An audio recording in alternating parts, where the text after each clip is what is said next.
Hi everyone, welcome to the first episode of... We have with us our newly minted champions for the Singapore Mixed National 2022. So while the rest of the clubs were busy adapting to the new COVID norms, it seems like they've got it together. So please join me to welcome our ZD players. We have Pei Ling, Bernard, Joel Lu, Ines. So before we get started, help our audience better understand each of you. Maybe do a little introductions of yourself. So, I mentioned my praise, I'm Pei Ling. I've been playing for ZD since 2011. 2008. Yeah, that's all. I'm Bernard, so I'm currently still studying at NTU. So I started playing competitive frisbee when I entered Singapore Poly, which is 2015, and I joined ZD at the end of 2015. So I've been playing around 7 years or so. Hi, Joel. I've been playing for close to 14 years since 2007, shortly before Pei Ling. I'm a newly minted father, so shout out to my daughter who's resting at home. Hello, my name is Ines. I'm currently studying at SIM and I've been playing for just about 7 years as well, starting in secondary school and playing more competitively in Poly. Okay, thank you. So it seems like all of you guys have played at least 5 years and above, which is a pretty long time considering how young most of you are. So let us know more, at what age do you get started? Okay, so I started in Sec 1 because Joel and I share the same secondary school. I think the seniors back then were very active, the founders of ZD. Yeah, so they occasionally start playing in the parade square of our school. Then, because I played netball when I was in secondary school, so in the same area, we see them play frisbee, and after that, it got me excited about this new sport that was never seen before. So that's how I started. So Bernard, what about yourself? So for myself, I think I come across frisbee when I was in secondary school. So it's really just we learn it during our PE lessons, and then there's inter-class. So that's when I really start learning how to throw, learning how the game works. And then I decided to go and give competitive frisbee a shot in Poly, which is 2015. I think I was 17 back then, and I think it's really the people that make me continue stay passionate about the sport. Yeah. Oh, that's great. It's nice to hear that you guys are actually picking up from schools, because I think it's one of the things that UPS wants to do, to bring the sport to more schools in Singapore. How about yourself, Ines? Similarly, I started in secondary school. Bernard and I are both from the same secondary school, so technically we started from PE and then we kind of actually formed our own club. And same thing, we started off going for team games and stuff like that. So yeah, it was also the enjoyment of having friends and playing together. So let us jump back a little on the club itself. So you guys talked a lot on your passion for the sport. So help us understand how did the club first start? I know Joel did mention that he was one of the founding group. So how did the name ZD come about? It started with about 10 to 15 of us. Most of us were from the same class. So Sebastian, Fu and Zafei actually decided, let's formalize something. Let's pull the people together. And we were originally named Kara Knights and Canberra, and then Knights because when you're 15, 16, it sounds kind of cool. And only then did we realize there's another club called This Knights up there. So we had to come back to the drawing board and then rebrand and then rename ourselves. Yeah. So Alvin Ng was actually the one who came up with the name Zero Displacement because he liked physics and science, and after we analysed it and reflected back on it, we don't actually know the actual meaning of it. Zero displacement actually means that you're not displaced anywhere, you're still at the same starting point. Yeah. How old again were you guys at that point in time? 15.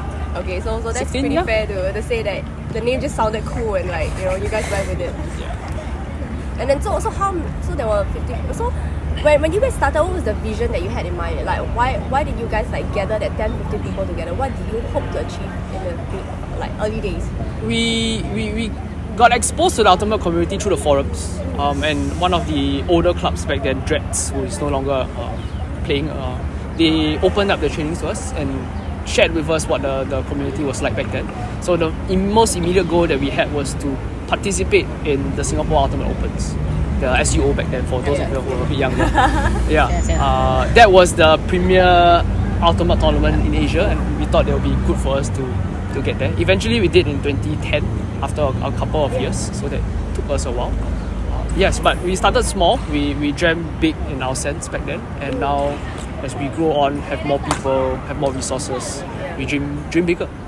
And also, I think a large part of ZD actually, the value that stood out to me was actually the family value. Like over the years, one of the reasons why I didn't change club is because I feel like ZD has always encouraged, players coming in, joining us as family. Sure, we are competitive, but actually as of today, we have about 116 people inside our active chat. Yeah, so and right, competitive squad, you can't make more than 20 odd numbers. Yeah, so and we only sent two teams in the Div 1 for mixed match this year. Yeah, so a lot of our previously active players are actually still inside there, and they occasionally come back to train with us. Yeah, so that was the value that I think remains even till today since Z's budding years. Pei Ling, you also mentioned a lot about COVID, right? So this was also one of the biggest challenges as the world had to take on, not just with ZD or any of the clubs in Singapore. So what was it like for you guys, for Bernard and Ines, like, during the lockdown, beginning from the lockdown, how did it feel like when you didn't have training to go to? What did you do to make sure that you were fit to get ready to come back? Because at that point, we assumed that it wasn't going to take 2 years. I think personally for myself, after all, it's the first time that everyone is going through this, so there was a lot of uncertainty in it, and I think we really have to thank the coaches for planning around the rules and regulations that has been constantly changing over the past 2 years, right? So I think they done a great job in ensuring that there is like decentralized pods held over across Singapore, where our players could actually attend to, and just maintaining our level of fitness through physical trainings as well as throws. I think a lot of work has been put in by our players, so which eventually I think it paid off lah. So yeah. Good to know. So Ines, how about yourself? I think similarly, it was a lot of planning on the coach's part to make use of Zoom also, to have like online gym workout sessions.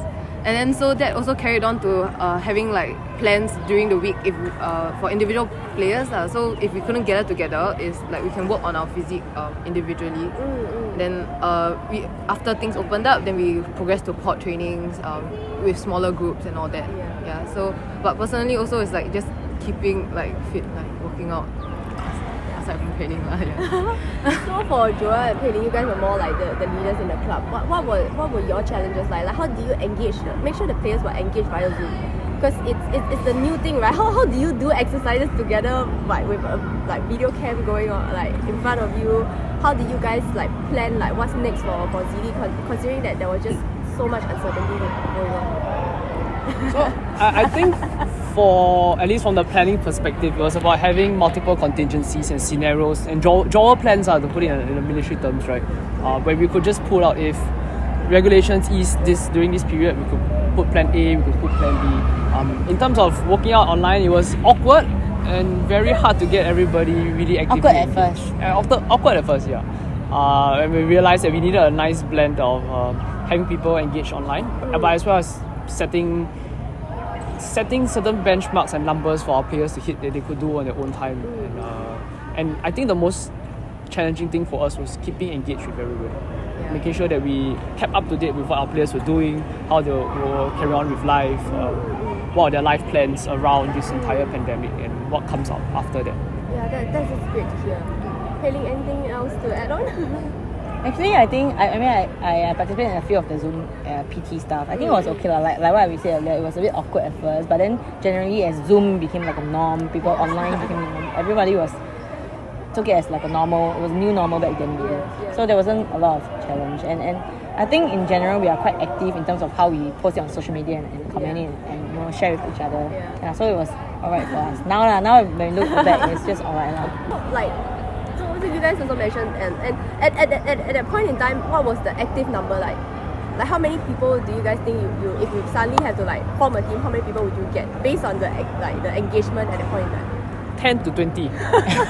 from a club with like 116 people now. So, and did that like how did you guys keep yourselves motivated? Because you guys were probably also like caught in the whole like COVID situation, and you still had to make sure that you get as many people engaged as possible. What were the challenges and how did you guys overcome it?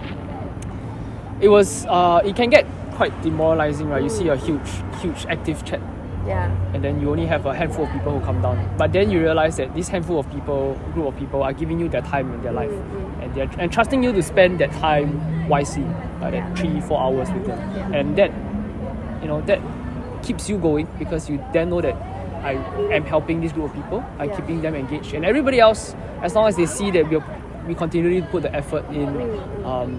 And then we just hope that they will come back after the whole entire pandemic. So Ines and Bernard, were you guys two of the participants on the Zoom workout? I think for me personally, I try my best to attend whenever I can. I'm looking already, this guy. But because like back then I was like busy with school as well. So I think it was the time whereby I was in army and then about to enter uni. So there was a lot of like stuff to handle on the outside lah. Yeah. Then we are uncertain about whether the competition will actually come back. So I think I put frisbee as a lower priority. But then now that everything is back up and open, we had solid programs, plans out there. So that is how actually the coaches got my commitment at least. Sounded like you didn't really join many of them. You're serving the nation. serving the nation. Ines, how about yourself? I think in the beginning I joined quite a lot of the workouts, but then after that, subsequently, I had to take a backseat as well because I had my internship and then also going into uni. So yeah, that became like my studies as well as my grades became like my priority. Fair enough. One serving the nation. Okay, so of the yoga session that Joel like mentioned, how many of you guys actually joined that one? I remember attending one of them actually. Yoga? Yeah. I like the one where you just lie down flat. Close your eyes. Okay, so how and like you mentioned, right? So during COVID, it was only 10-20 people. So once things started opening up, like how did the club readapt to COVID and end up, being the champions of mixed nationals? Share a little more with us, your experience. I'm sure you're still basking in the victory. How did it feel like when the last goal was scored, especially in that kind of condition? In case you guys forgot, it was raining, and I assume that this was slippery both to throw and to catch. I think personally for myself, the whole experience was definitely fun. It's one of the first competition back after a long break, and I'm sure that the whole ultimate community is excited to start playing at the highest level, in Singapore at least. And then as for mixed nets, personally, I think that we had a lot of younger players that grow from a few years back, and I think that what's satisfying is really seeing them being able to perform at that kind of stage, because we have watched them started from a very beginner level, and then now that all their hard work pay off, I think it's really great to see them. And I think the weather conditions at mixed nets at the final few points was not ideal for adding both teams, and I think we definitely got slightly lucky on that end. That's good to hear. Well, Joel, we'll come back to you. Let's listen to Ines' experience first. So I think I was very excited for the first, technically the first 77 competition back in Singapore. So I think all the clubs really gave their A game and like really fought very hard for every single point. So the last point for the finals was definitely quite a challenge. Aside from the rain beating down and not being able to see, it was really like reverting back to the basics of like just very technical, like simple throws, small passes, and ensuring like just remembering catch the disc. Don't do anything like fancy, just do the basic and like get it through. Then it was like, and also trusting like definitely the handlers to do what they are like comfortable with, and slowly progressing the disc to the end lah. That was very exciting. It's definitely like a good experience, but I hope that we don't have to do that again. The victory part, being the champion part, but Yes. not the weather. Not the weather. So, I mean, so after mixed nets, after tasting that first goal, what's next for you guys? Like, you know, what's your plan after this? It has not changed. So even before this, we have always been looking to give our players a little bit more exposure in traveling, because we believe that when they travel, they get valuable experiences. They make new friends overseas. They have fun traveling with their buddies and their friends, and that's what keeps people engaged in a sport and in a club where we're all not paid.